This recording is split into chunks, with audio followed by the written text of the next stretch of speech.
আসসালামু আলাইকুম। NF technology বিডির পক্ষ থেকে সবাইকে স্বাগতম। দেখতে পাচ্ছেন একটি তোশিবা ল্যাপটপ নিয়ে আসছি। এটার মডেল স্যাটেলাইট C40D। এটাতে আছে AMD dual core processor, 320 GB hard drive, 4 GB RAM, DDR3। এটা ডিসপ্লে সাইজ 14 ইঞ্চি। এটা সামনের সাইড, এটা উপরের সাইড, এটা নিচের সাইড।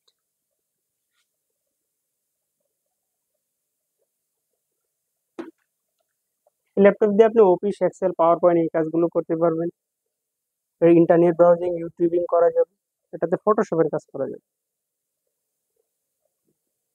এটা সবই ঠিক আছে, শুধু ব্যাটারি ব্যাকআপ নেই। চার্জার দিয়ে আপনি চালাতে পারবেন। ভালো লাগলে আমাদের স্ক্রিনে দেখানো নাম্বারে যোগাযোগ করবেন। এছাড়া আপনি আমাদের কাছে computer, laptop, monitor, LED, colour printer এবং লেজার প্রিন্টার পাওয়া যায়। এমন ভিডিও পেতে আমাদের ইউটিউব চ্যানেলটি সাবস্ক্রাইব করে রাখতে পারেন, আমাদের ফেসবুক পেজটি ফলো দিয়ে রাখতে পারেন। এছাড়া লগ ইন করতে পারেন আমাদের ওয়েবসাইট এনএফ টেকনোলজি বিডিতে। সাথে থাকার জন্য ধন্যবাদ।